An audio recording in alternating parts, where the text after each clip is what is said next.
What's going on, you guys? How you guys doing? Me? I'm doing pretty good. So, I just wanted to come and talk to you guys a little bit about money and how we're saving it and what we're doing with it, and the places that we're saving it in, are those the right places that we should be allowing to hold our money?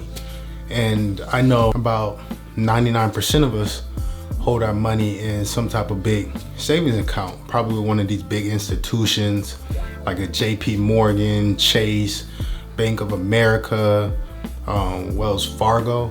And honestly, we shouldn't even be keeping our money in those type of savings accounts, because they give us low returns. They give us the kind of returns that we don't want, way too low. They're like 0.001 or something like that, or 0.01, something like that. I just know they're extremely low, one of the lowest. You're better off just putting your money, investing in bonds, where you're most likely gonna get a higher return than that. But yeah, I'm just trying to help us become a little bit more financially literate about where we're putting our money and how we are investing that money. So I think that we should be really putting our money either in the stock market or putting it in real estate, or some other type of vehicle that's gonna bring you large returns. If you have a friend or something that has a business that he's thinking about doing, and you front him a little bit of money, you give him a little bit of money to cover operating costs, you could see great returns from that. That's also, a part of investing.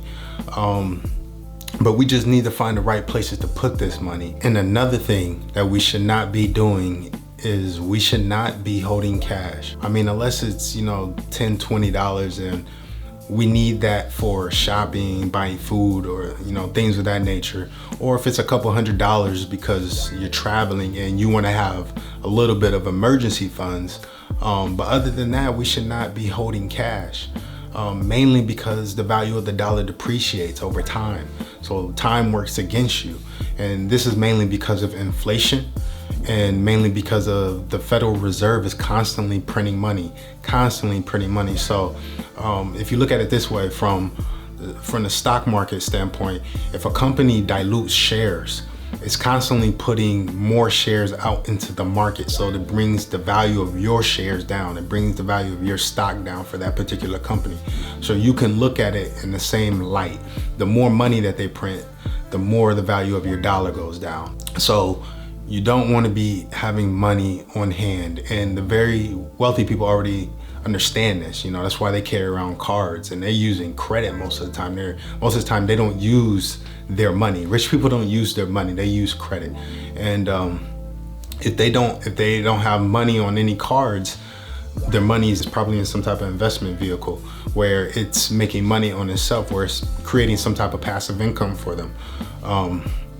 So those are the two things that I really want you guys to take away from this video, is to keep your money out of these big institutions where they give you low returns, and to not hold cash on hand. Those are the biggest two things I want you guys to understand, because it actually creates a system where you actually lose money. I know growing up that that's how we always thought to save money. Oh, we get money, we accumulate it, and we hold on to it, without knowing that we're actually losing money when we operate that way. So I'm just trying to have us be a little bit more financially smart about our money, and that's kind of something we were never taught in school, and something I was never taught as well. So I had to learn it from people that I looked up to, mentors, things of that nature, and also reading books, man, is one of the rawest forms of information. So I suggest, everybody pick up a book and, learn something every day, learn a little something every day. Always feed your mind something new every day.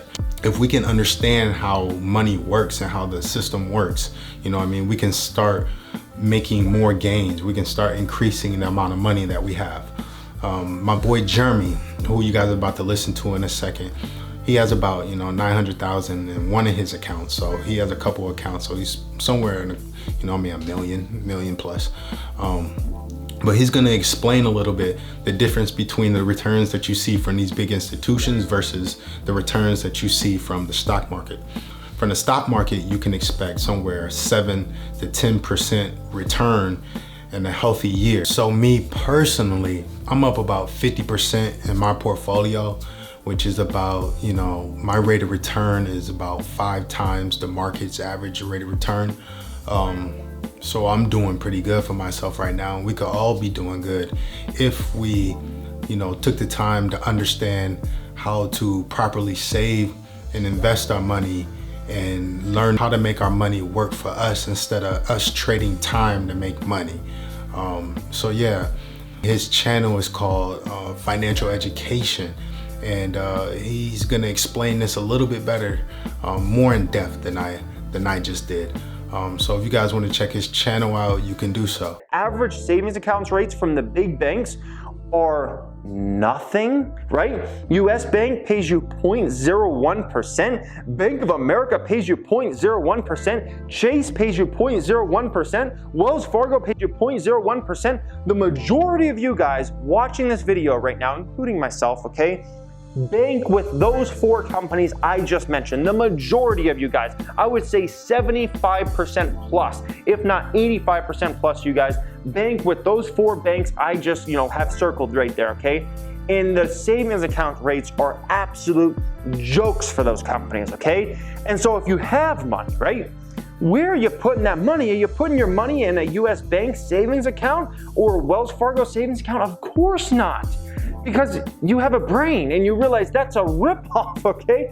Getting 0.01%, you're gonna have to live for 90 million lifetimes to even double your money in a savings account like that, right? It makes no sense at all. So of course, it makes sense to what? Either buy real estate or buy stocks. Buy real estate, buy stocks. And if you're not doing those 2 things, then what are you doing with your money? Oh, you gotta keep it under your mattress so it, becomes worth less and less every day. Inflation's going on, right? We've seen housing prices, go up. We've seen the stock market go up. We've seen, companies, valuations go up. Everything's getting more expensive.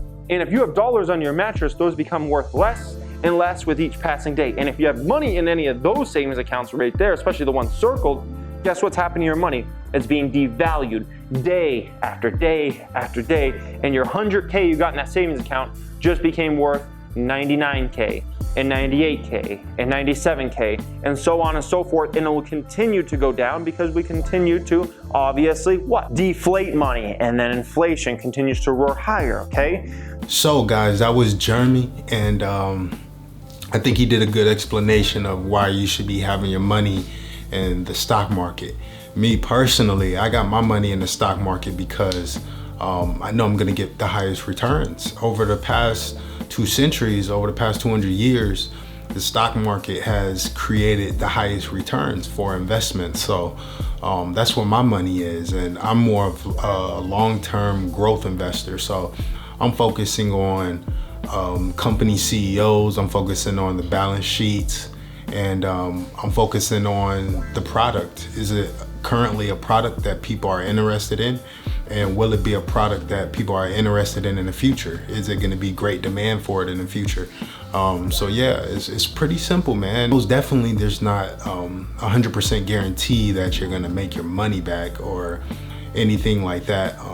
Everything is, it's risky business, to create any type of value, to create any type of wealth, you have to be willing to take risks. But it's about doing your homework with that risk. It becomes calculated risk.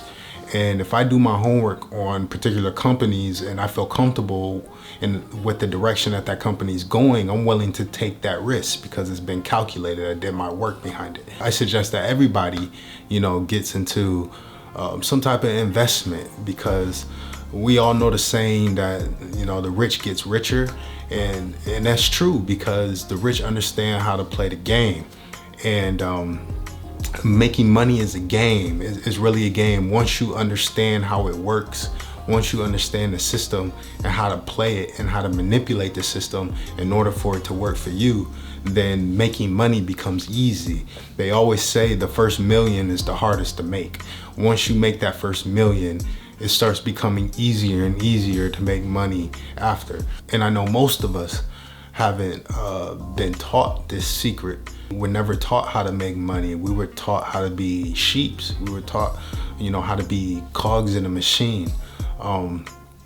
And it's up to you to become financially literate. It's up to you to become financially aware of how this game is played. And you get that from reading books on other successful people that are maybe investors or things of that nature, you know, so you can understand how they think and how they approach things and how they make their money work for them.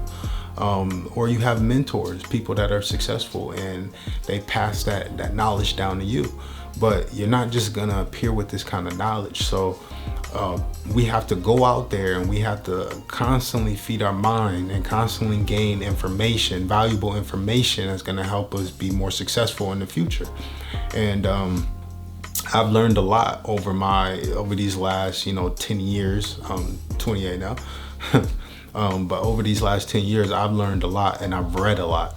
And just the knowledge and information that I've learned, that I've gathered, I'm trying to pass it down to the next person, so we can all be successful in this game. We can all eat, we can all be able to provide for our family with generational wealth, where we learned the secret to making money. Now we teach it to our children. But I want us to understand that we cannot hold on to money, because money loses value. Do not hold money. In my account, in my savings account in one of these big institutions, I only have enough money for rent and other liabilities like gas, groceries, car bills, things of that nature. I only have that bare minimum in there and a little bit for emergencies. The rest of my money is in the stock market. I'm letting that money build on itself, the whole idea of compound interest. If you got a dividend paying stock, that dividend is going to start creating dividends on top of each other, on top of itself. So the money is going to multiply, it's going to accumulate. The interest is accrued interest, so it's going to get bigger. So yeah, once we understand how that works, how that whole compound interest building works, then we'll start having a lot more financial freedom. There's a reason why Einstein said it was the eighth wonder of the world.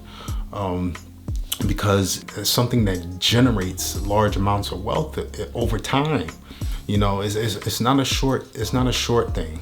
It's something that builds over time. So if you're looking in to get the quick buck, the quick dollar, the stock market won't be that. If you want to get large money, I would say large money faster, start a business.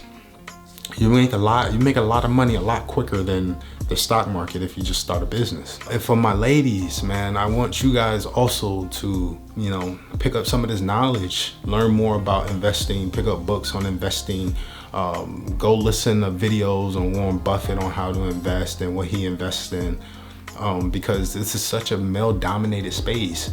The stock market and real estate investing is such a male-dominated area, dominated market. And I want my women to be just as successful as the men, because this is not just, I'm not just talking to men when I'm, speaking to you guys in these videos. I'm also talking to my women, so I don't want you guys to be feeling isolated. So yeah, this is going out to you guys as well. We all need to be, financially aware and be able to create wealth for ourselves and create wealth for our family. So I just thank you guys for checking out this video. I have more coming on the way, I'm pumping them out. So yeah, I just hope that you guys enjoy the rest of your day, your month, and your year. And always stay blessed, man. Remain blessed. Keep them in your corner. I'll catch you guys in the next one. I'm out.